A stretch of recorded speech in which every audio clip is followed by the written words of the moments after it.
Decision tree. आज हम देखेंगे कि मशीन लर्निंग में सुपरवाइज्ड लर्निंग के अंदर हमारे पास डिसीजन ट्री नाम का एक एल्गोरिथम होता है। वो एल्गोरिथम क्या करता है, उसमें हम उस एल्गोरिथम के थ्रू क्लासिफिकेशन करते हैं। क्लासिफिकेशन क्या होती है, सबसे पहले हम ये देखेंगे। क्लासिफिकेशन जो है वो कैटेगरी तौर पर काम करती है, मतलब कि आया या तो वहाँ पर चीज़ या तो यस होगी या नो होगी या ट्रू होगी या फॉल्स होगी। अब हमारे पास बात आ जाती है क्लासिफिकेशन के डिफरेंट एल्गोरिथम्स की, जिसमें decision tree, random forest, logistic regression, SVM वगैरह शामिल हैं। आज हम डिसीजन ट्री को देखेंगे। डिसीजन ट्री जो है वो रिग्रेशन और क्लासिफिकेशन दोनों में काम आता है। अब डिसीजन ट्री की रिप्रेजेंटेशन को, यानी कि इसको सॉल्व करने की प्रॉब्लम्स को हम डिफरेंट क्लासेस को लेबल करके उनको जो है वो हम नोड्स में तोड़ते हैं। डिफरेंट नोड्स होती हैं इसकी, उन नोड्स में हम डिसीजन ट्री को डिवाइड कर देते हैं, मतलब एक दरख्त की डिफरेंट शाखें। अब इसमें हमारे पास दो चीज़ें आ जाती हैं। इस डिसीजन ट्री को क्लासिफायर भी कहा जाता है, स्ट्रक्चर्ड ट्री स्ट्रक्चर्ड भी कहा जाता है। यहाँ हम डेटा देते हैं, एल्गोरिथम्स लगते हैं और मशीन लर्निंग के थ्रू ये हमें नॉन लीनियर डेटा प्रोवाइड करता है। सबसे पहले हमें नॉन लीनियर होता है, ये इसको नॉन लीनियर प्रॉब्लम्स को सॉल्व करता है। अब इंफॉर्मेशन गेन की बात की जाए तो इंफॉर्मेशन गेन जो है वो ट्री पार्टीशंस को ना स्मॉल स्मॉल उसमें तोड़ देता है, सबसेट्स में डिवाइड करके फिर इनकी ट्रेनिंग करता है। इसमें एक मेन चीज़ सवाल पैदा होता है, एंट्रोपी क्या है हमारे पास। Entropy basically uncertainly random variable को मेजर करती है। रैंडम वेरिएबल्स जो हमारे पास आते हैं, आया लेबल्ड नहीं है डेटा, कभी कभार हमारे पास अब आया मेल है फीमेल है, इसको डील करने के लिए अब हमारे पास गैनी इंडेक्स क्या कहलाता है। गैनी इंडेक्स जो है वो मेजर करता है इनकरेक्ट फील्ड्स को, रैंडमली चूज़ करता है और कौन कौन सी चीज़ें इनकरेक्ट हैं यानी फॉल्स हैं या ट्रू हैं, उनको डिनोट करवाता है गैनी इंडेक्स हमारे पास। इसकी एक एग्जांपल है हमारे पास कि हमारे पास कुछ डेटा गिवन है, उनके अंदर इनपुट में हमें क्या दिया हुआ है। इनपुट में उनकी एज दी हुई है, जेंडर दिया हुआ है और ऑक्यूपेशन दिया हुआ है। अब देखें इसने हिस्सों में कैसे तोड़ा। अब दो हिस्से डिवाइड किए, उसमें इसने एज को तोड़ दिया और ऑक्यूपेशन को अलग कर दिया।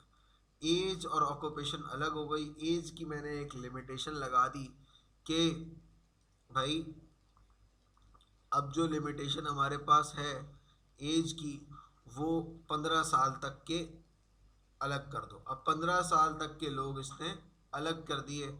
उसके बाद इसने क्या किया कि हमने दूसरा जो लीव प्रोवाइड किया, पहला एज था, दूसरा लीव हमने क्या प्रोवाइड किया, यानी नोड प्रोवाइड की दूसरी।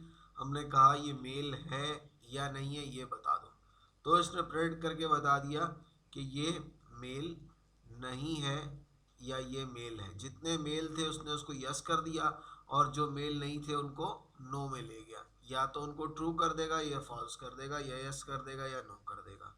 डिसीजन ट्री इस तरह से काम करता है और जो आखिरी जो स्कोर हमारे पास आएगा वो लीफ कहलाता है हमारा।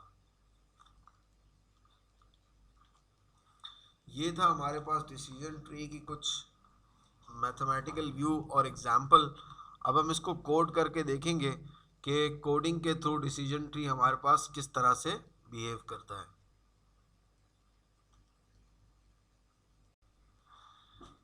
हेलो व्यूअर्स, अब हम कोड की तरफ आ गए हैं। अब हम कोड को देखेंगे कि कोड में हमने सबसे पहले क्या किया, एक ट्रेनिंग डेटा जनरेट कर दिया, उसमें फ्रूट्स और उनके कलर्स और उनकी डायमेंशंस को हमने एक लिस्ट के अंदर डाल दिया। अब उसके अंदर हमने अब कलर्स को जो है वो सेम भी रखा है, कुछ कुछ फ्रूट्स का कलर अलग करके कुछ का रैंडम कलर्स और रैंडम फ्रूट्स दे दिए। अब इसी तरह उनका डायमीटर भी रैंडम दे दिया हमने, किसी जो है वो ग्रेप्स का 1 डायमीटर दे दिया, लेमन का 3 और एप्पल का 3 डायमीटर प्रोवाइड कर दिया। अब उसके बाद हम क्या करेंगे, इसके बाद हम हेडर प्रोवाइड करेंगे। हेडर में हम क्या देंगे, सबसे पहली चीज़ कलर दे देंगे, सेकंड चीज़ जो हमने प्रोवाइड की थी वो लेबल हो डायमीटर होगी, तीसरी चीज़ हमारे पास लेबल होगी। यहाँ पर हम यूनिक वैल्यूज़ को देखेंगे कि यूनिक वैल्यूज़ हमारे पास कौन कौन सी हैं। तो हमने एक फंक्शन बनाया, उसमें रॉ और कॉलम करके दो हमने पैरामीटर्स ले लिए, फिर हमने उसको रिटर्न करवा दिया कि रिटर्न कर दो सेट। सेट यानी कि सेट एक जो है वो कीवर्ड है पाइथन में जो कि यूनिक वैल्यूज़ लेता है। तो वो कह रहा था कि जिस रॉ में से जो जो तुम्हें जो है वो सिंपल दिखे, उस रॉ के अंदर से फॉर का लूप लगाया, और फॉर के लूप के अंदर रॉज, यानी रॉज हमारे पास यहाँ पर क्या है, रॉज हमारे पास ये सारी रॉज हैं। तो इन रॉ के अंदर से जो सिंगल वैल्यू यूनिक है वो निकाल कर हमें दे दो, यानी किस कॉलम के अंदर। ये हम अगर यूनिक वैल्यूज़ को कहें ट्रेनिंग डेटा ज़ीरो, तो ज़ीरो मतलब ज़ीरो कॉलम हमारे पास क्या होगा, ज़ीरो कॉलम हमारे पास ये होगा, यानी कि green yellow red red yellow, ये हमारे पास ज़ीरो कॉलम होगा। तो इसके अंदर से वैल्यूज़ निकाल के हमें दे दो। तो इसने क्या किया, जब हमने इसको रन किया तो ज़ीरो की वैल्यूज़ हमें दे दी। अगर मैं इसको कहूँ कि ये मुझे 1 की वैल्यूज़ दे दे, तो ये मुझे 1 पे 1,3 वैल्यूज़ दे देगा। अब इस तरह जब फंक्शन दोबारा हमने फंक्शन बनाया, काउंट किया रॉज को, अब हम क्या करेंगे कि एग्जाम्पल के तौर पर एक डिक्शनरी बना लेंगे, एक खाली डिक्शनरी बना ली, इसके अंदर हम डेटा को फीड करवाएंगे। किस तरह से, इस तरह से कि रॉ के अंदर जो रॉज थी उसका जो डेटा सेट था वो लेबल्ड था। अब वो लेबल के अंदर से हम रॉज निकालते जा रहे हैं, इफ़ की कंडीशन लगाई, क्या आया काउंट करो वो ट्रू है या नहीं है, और फिर उसके बाद रिटर्न करवा दो। इसके बाद जब हमने इसको चेक किया तो ट्रेनिंग डेटा कुछ हमारा इस तरह से आ रहा था कि एप्पल को इसने 2 दिया हुआ था, और मतलब क्या, एप्पल को 2, ग्रैब को 3 और इसको 1 दे दिया। किस तरह से, रॉज की काउंटिंग करके हमें इसने ये वैल्यूज़ प्रोवाइड कर दी डिक्शनरी की फॉर्म में। अब हमने क्या किया, दोबारा एक फंक्शन में वैल्यू का पैरामीटर पास किया और टेस्ट करेंगे कि वैल्यूज़ न्यूमेरिक कौन कौन सी एग्जिस्ट करती हैं। अब उन वैल्यूज़ को चेक करेंगे हम। इसी तरह हमने इन वैल्यूज़ को जब इस न्यूमेरिक करके चेक किया तो 7 के अंदर रेड हमारे पास पहले से मौजूद है, तो इसने बूलियन में हमें रिटर्न कर दिया रेड।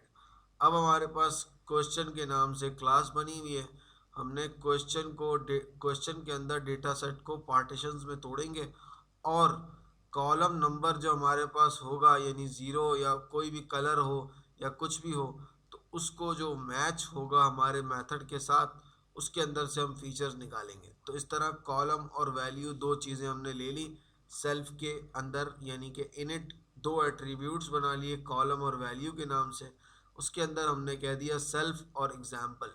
अब एग्जाम्पल हमारे पास जो चीज़ है वो हम एक फंक्शन यानी कि बिहेवियर यानी कि एक एट्रीब्यूट और बनाएंगे जो कि कॉलम ही एग्जाम्पल के अंदर आकर स्टोर हो जाएगी।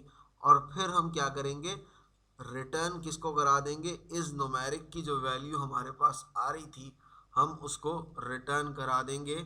और किसके बिना पर रिटर्न कराएंगे, जब वैल्यू जो है वो बड़ी हो, किससे, सेल्फ की वैल्यू से, मतलब जो हमारी गिवन वैल्यू है वो सेल्फ से बड़ी हो, तो इसको रिटर्न करवा दो। उसके बाद दोबारा हमने एक क्लास बनाई जिसमें हम जो है वो फीचर वैल्यूज़ को देख रहे हैं और उनकी कंपेयर करवा रहे हैं एग्जाम्पल के साथ। तो हमने यहाँ फीचर वैल्यूज़ को एग्जाम्पल के साथ कंपेयर करवाया, और फिर यहाँ पर एक और मेथड बनाया हमने। ये मेथड हमने जो है वो रीडेबल फॉर्मेट को सेट करने के लिए बनाया, उसमें डिफरेंट कंडीशंस दे दी, फिर उसको रिटर्न करवा दिया। जब मैं क्वेश्चन पूछूंगा तो वो मुझसे पूछेगा क्या डायमीटर 3 और 1 के दरमियान है। तो अगर मैं इसको कहूँ 1, तो देखिए ये हमें ये रिटर्न करेगा क्या डायमीटर 1 और इसके दरमियान है। तो इसने इसका क्या क्लास के अंदर वैल्यूज़ डाल रहा है, ये मेरे एट्रीब्यूट्स के अंदर वैल्यूज़ स्टोर कर रहा है।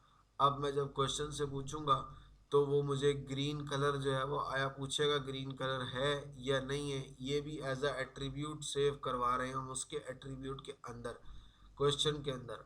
अब एग्जाम्पल किया हमने, डेटा सेट को देखा, उसके बाद हमने इसके अंदर वैल्यूज़ देखी कि कौन कौन से कलर्स अवेलेबल हैं। फिर हमने एक पार्टीशन के नाम से एक मेथड बना लिया, यानी कि एक फंक्शन बना लिया, उस फंक्शन के अंदर रॉज और क्वेश्चंस डाल दिए। उसके अंदर हमने ट्रू और फॉल्स जो है वो दो रॉज बना दी और दो डिक्शनरी, दो लिस्ट हमने प्रोवाइड कर दी ट्रू और फॉल्स के नाम से। उनको कंडीशन के लूप के अंदर डाल के कंडीशंस लगा दी, क्या आया अपेंड हो रॉ, अगर मैच कर रही हो तो रॉ जो है वो ट्रू में डाल दो, अगर मैच ना करे तो हमारे पास क्या करो फॉल्स में डाल दो, एल्स कंडीशन हमने ये लिख दी। फिर ट्रू और फॉल्स को हमने देखा कि ट्रू और फॉल्स को हमने रेड के अंदर, यानी कि रेड जो है वो हम किस में डाल रहे हैं, ट्रू और फॉल्स के अंदर डाल के चेक कर रहे हैं। तो भाई ये रेड जो था वो सारी ट्रू और रॉज में आ गया और वो फॉल्स में चला गया, और उसके साथ साथ कलर्स भी हमारे पास गिवन हो गए। अब गैनी के नाम से हमने एक रॉ बना ली जो कि इम्प्योरिटीज़ को निकाल रही है। अब इम्प्योरिटीज़ हमारे पास क्या होंगी, कोई भी वैल्यू, जैसे फ्रूट्स हैं, फ्रूट की एग्जांपल्स हम ले रहे हैं, तो एक बकेट में, यानी कि एक बास्केट में हमारे पास वैल्यूज़ जो है वो सिर्फ और सिर्फ अगर हमारे पास वही, जैसे कि हमारे पास एप्पल ही होगा तो इम्प्योरिटी हमारी क्या होगी, ज़ीरो होगी। ये देखें, अब हमने जब मिक्सिंग नहीं की, दोनों में एप्पल प्रोवाइड किया है तो इसने ज़ीरो प्रोवाइड कर दिया हमारे पास। अब इसी तरह जब हमने इम्प्योरिटीज़ ऐड कर दी, एप्पल और ऑरेंज ऐड कर दिया, तो इसने कहा 0.5% आपके पास, यानी कि प्योरिटी इम्प्योरिटी आ चुकी है, यानी कि गैनी आ चुका है। इम्प्योरिटीज़ को डील कर रहे हैं हम। अब यहाँ पर लॉट्स ऑफ मिक्सिंग करेंगे तो ये कुछ ऐसा जो है वो गैनी रिटर्न करेगा। अगर हम चाहते हैं कि हम अनसर्टेनिटी को रन कर चेक करें तो हमने इसको भी इस तरह से चेक कर लिया। फिर इंफॉर्मेशन देखना चाह रहे हैं हम अपनी कि कितना गेन किया है हमारे ग्रीन ने, तो वो कुछ इस तरह से है। रेड की बारी में अगर रेड को देखेंगे तो रेड कुछ ये वैल्यू रिटर्न करवा रहा है हमारे पास। इस तरह हम जब रेड और ग्रीन दोनों को देखेंगे तो ये इसने जो है वो, अगर हम ट्रू वैल्यूज़ लगाएंगे तो इसने रेड रिटर्न कर दी और फॉल्स की सारी वैल्यूज़ इस तरह से रिटर्न कर दी। अब जब हम बात करते हैं पार्टीशंस की, अब देखें एक फॉल्स सिर्फ और सिर्फ ग्रीन रह गया हमारे पास ट्रू वैल्यूज़ में, और हमारे पास सारी की सारी बाकी वैल्यूज़ फॉल्स में आ गई। अब हम स्प्लिट कर रहे हैं, आइट्रेट करवा के अपने डेटा को, जो इन्फॉर्मेशन हमने निकाली है, यानी कि जो इन्फॉर्मेशन हमारे पास बेस्ट है वो इन्फॉर्मेशन हम निकालना चाह रहे हैं उसके अंदर से। तो हमने ये सारा काम इन्फॉर्मेशन निकालने के लिए किया और हमने इस फंक्शन से रिटर्न क्या करा दिया, बेस्ट गेन और बेस्ट क्वेश्चन। अब क्वेश्चन हमारे पास क्या है, डायमीटर जो है वो 3 से बड़ा है या 3 के बराबर है। ये क्वेश्चन हमने इस क्लास के अंदर से, इस फंक्शन के अंदर से निकाला।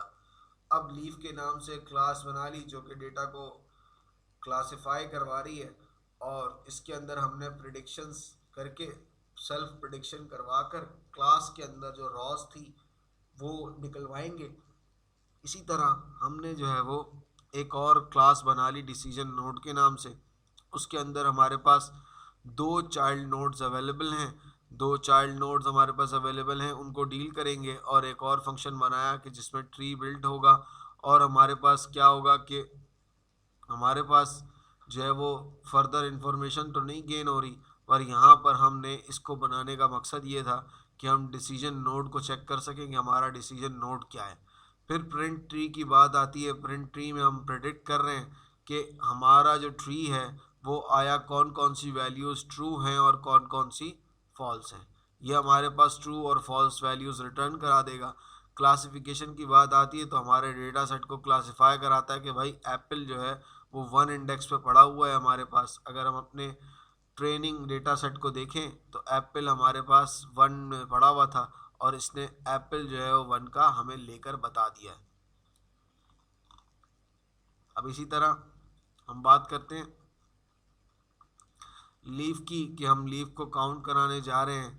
फिर हमने जब इसको काउंट किया तो यानी कि ट्रेनिंग डेटा सेट में जो 0 पे था उसकी क्लासिफिकेशन हमने कर दी क्या, वो क्लासिफिकेशन हमारे पास जो है वो 100% है। अगर मैं 1 की वैल्यू चेक करूं तो हमारे पास 50-50 दिखाएगा, क्योंकि इसमें कौन कौन सी चीज़ें एप्पल और लेमन बता रहा है, तो इसने क्लासिफिकेशन 2 में तोड़ दी। अगर मैं इसको क्लासिफिकेशन को लोअर करना चाहता हूँ तो अब मैं इसको 0 करूँगा तो ये देखो 100% इसने क्लासिफिकेशन करवा के दे दी। फिर हमने टेस्टिंग डेटा देकर देखा और टेस्टिंग डेटा से हमने अपने मॉडल को प्रेडिक्ट किया, तो प्रेडिक्ट करने के बाद उसने एक्चुअल वैल्यूज़ हमारे पास रिटर्न करा दी कि भाई 1 पे 100% है और दूसरे पे 50-50 है, और तीसरे इंडेक्स यानी कि तीसरी वैल्यू हमारे पास 100% ग्रैप है, 100% ग्रैप है, और एप्पल हमारे पास एप्पल और लेमन 50-50 है। ये था हमारे पास डिसीजन ट्री की example. Thank you so much for watching this video.